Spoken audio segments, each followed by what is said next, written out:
Hey everyone, it's Tom, welcome back to a brand new video. Today I want to quickly talk about, I say quickly, probably won't be quickly, I want to talk about my reaction to Riverdale officially ending with Season 7. Now, I will admit, I have not watched Riverdale in about a year, but this is a show I have spoken about on this channel before, and it was a prevalent part in my latter teenage years before adulthood. I have been loosely keeping up with it, even though I haven't been watching it. So, for example, I know that the Core 4 Plus Cheryl have superpowers, which I think is pretty dumb, and partly one of the reasons why I'm not watching it as consistently anymore. But I do want to tune in for the final season. You know, it's been a weird year. It's been a weird 2 years actually, and 2023 is going to add to that, because in 2023 one of my other favourite shows, Riverdale, comes to an end, and you know, it's the end of an era. Personally, I think Riverdale gets a bit too much slack. I think the writing is awful, but the acting, the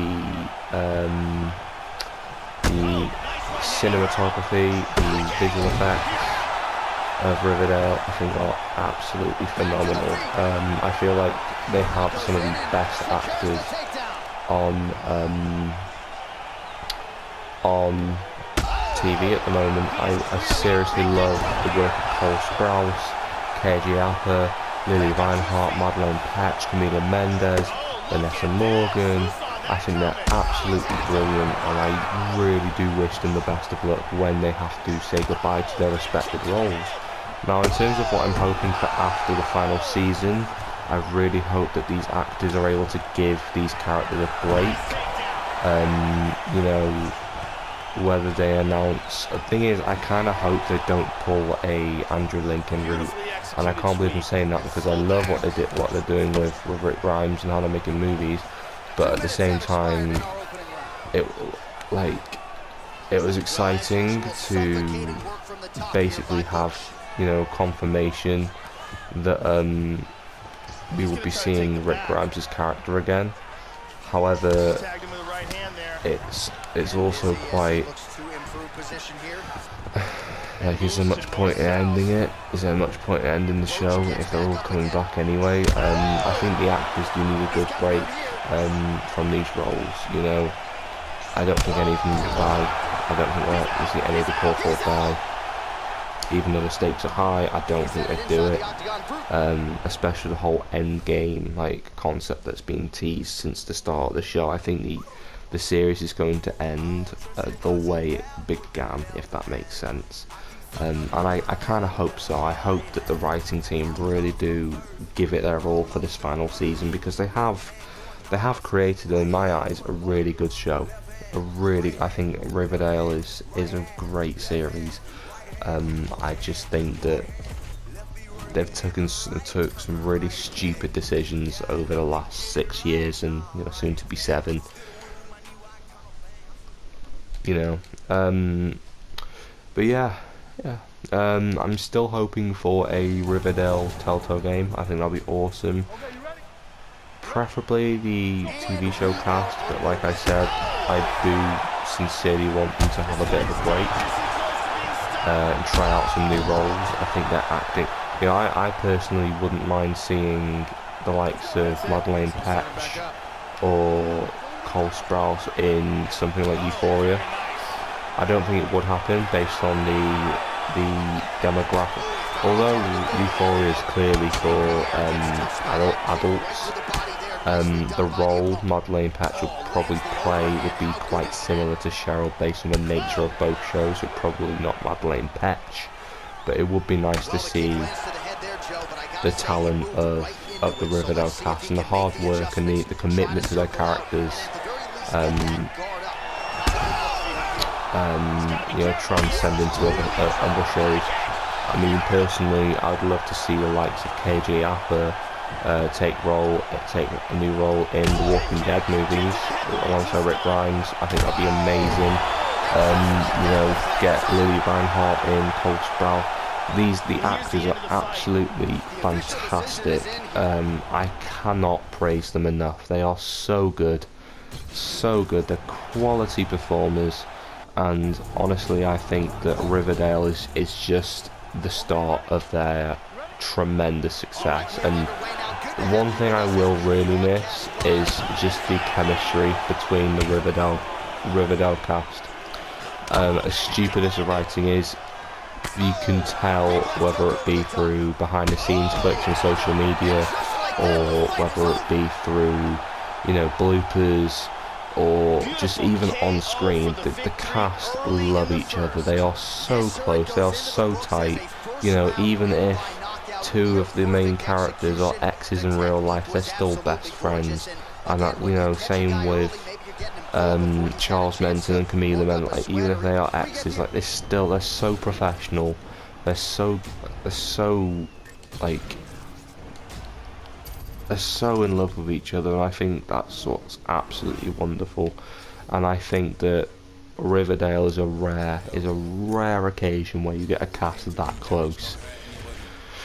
You know, I hope that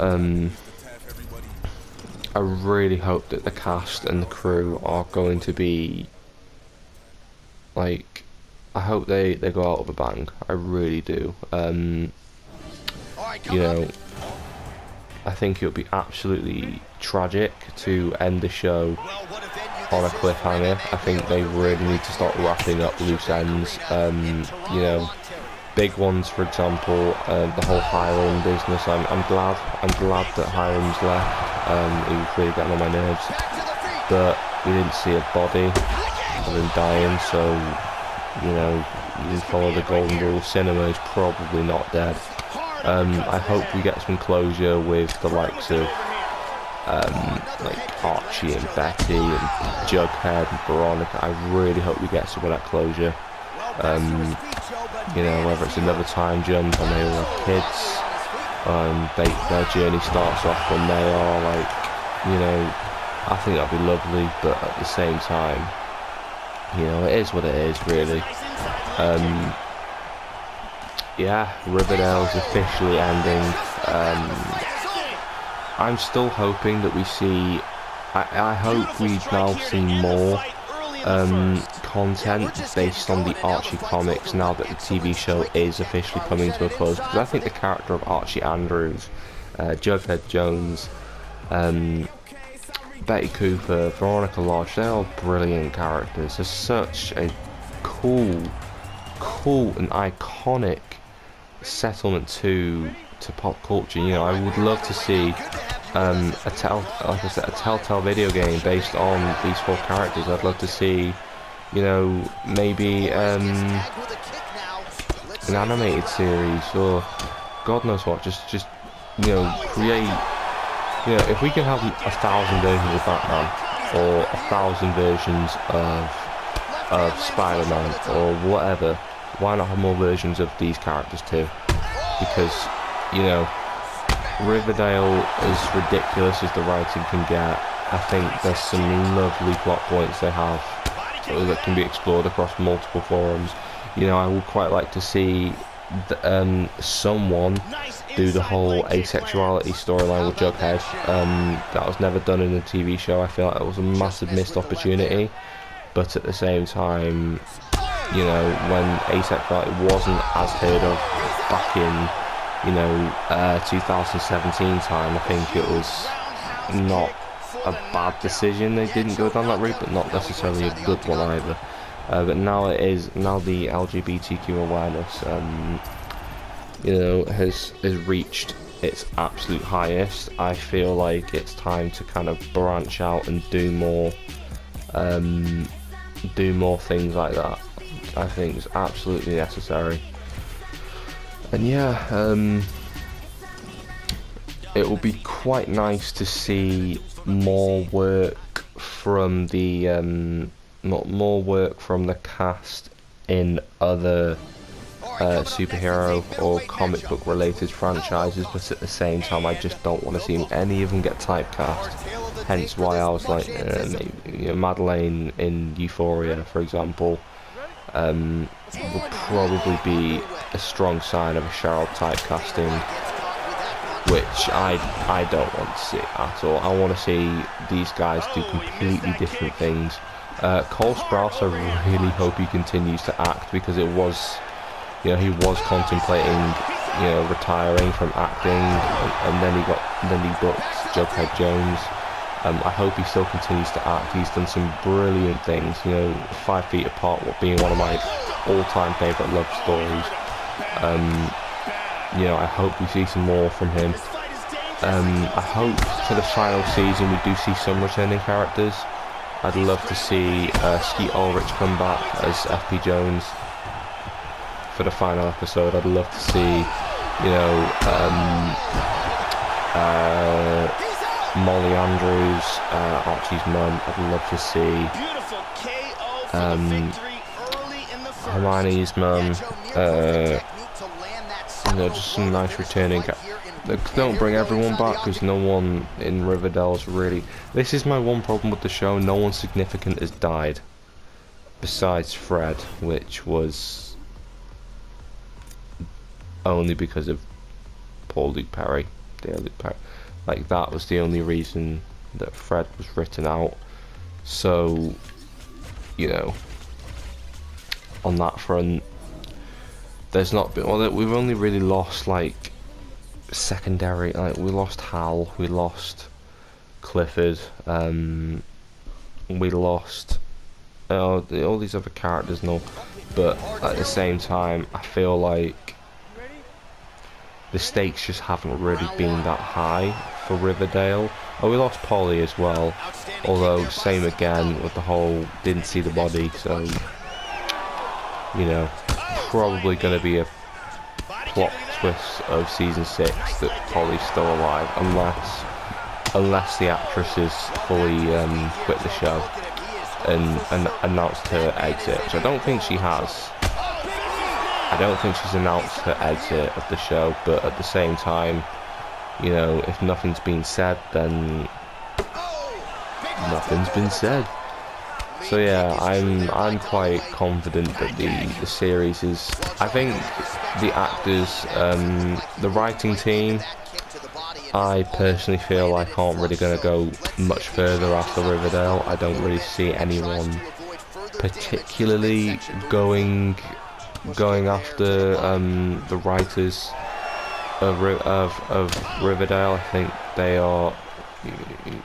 they need to go back to the drawing board, because they've come up with some really well thought out plots, but horrible execution. Like, we could have done the whole power thing in the earlier seasons when they were teenagers.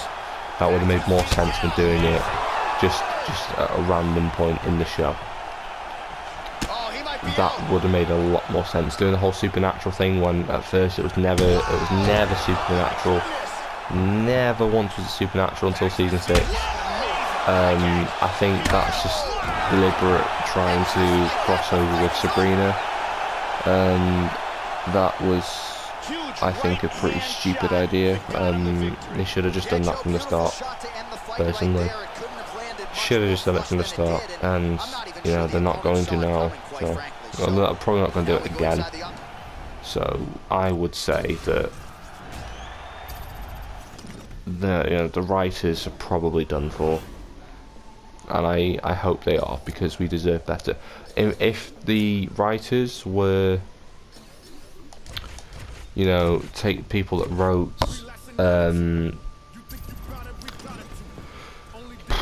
the earlier seasons of The Walking Dead, or the earlier seasons of Game of Thrones, or the earlier seasons of Breaking Bad, if we had writers that had that kind of consistency and elegance in what they wrote, then I feel like the series would have probably lasted a bit longer than 7 seasons. 7 seasons is still actually a really good run. I always consider anything after 5 seasons a decent run. Like, honestly, I think 7 seasons is really good. It's not 11 like The Walking Dead, it's not 8 like Game of Thrones, but it's near enough. Like, it's been going on, the series has been going on for 6 years at this point. You know, it's really cool to see how a series has gone on for so long, and you know, we've kind of grown with these characters. Some of which my favourite episodes have to be even in the most controversial seasons. You know, like the graduation episode, season 5. I love that episode. The first episode after the time jump where they're all in their late 20s. I love that one. The therapy episode of season 4. The first episode of season 4 with Fred's funeral. I loved the party episode in season 1, where, you know, Jughead's birthday, he punches Chuck. I love that. Classic, absolute classic. I loved seeing the group come together in season 2 more often. That's the one thing I think the show was massively declining on after season 2, going into we didn't really get much of it until season 5 and season 6 again, but the core 4 together, I think we didn't get enough of that, and I hope that in the final season we get in like plenty of core 4 interaction. I want to see, you know, Veronica talk to Jughead. I want to see, well, Betty and Archie now dating, so you know more Archie and Jughead, you know, and just for fan service, no matter what the storyline is, make Jughead and Archie kiss, whether it's for a dare, or they're drunk and they're, you know, for humour, just so you can say, oh yeah, the whole core 4 has you know, has locked lips. You know, I think I can't wait. I can't wait to say goodbye to a show that I genuinely really enjoyed watching as a teenager. You know, it's been a big part of me growing from a naive kid to a man. And that's what I've become, and I was that naive kid when I was watching Riverdale. You know, it's the first and probably only TV show that I've invested myself into as a teenager, that started when I was a teenager. The Walking Dead started when I was like 8 or 7. The Walking Dead started when I was 7, and you know, now it's only just coming to an end, but that's what 11 years does. And you know, I'm looking forward to seeing my favourite TV shows end, because even though it's going to be sad, it's got to happen eventually. I think now, as everything's changing, everything's moving on in life, it's time to move on with it. And I think these TV, like The Walking Dead ending, Riverdale ending, you know, my favourite characters in the MCU, that storyline ended, the Infinity Saga. I think that's a staple in itself. You know, things got to change, things got to grow, and that's the kind of way I'm looking at it. You know, like I said, I wish everyone in the cast of Riverdale the very best of luck. They are, and the crew. I think they will all go and do some brilliant things, besides the writers. But yeah, that's going to be it for this video. Please let me know what you guys think of Riverdale finally coming to a close at the end of season 7. And I'll see you guys next time, and peace out, guys.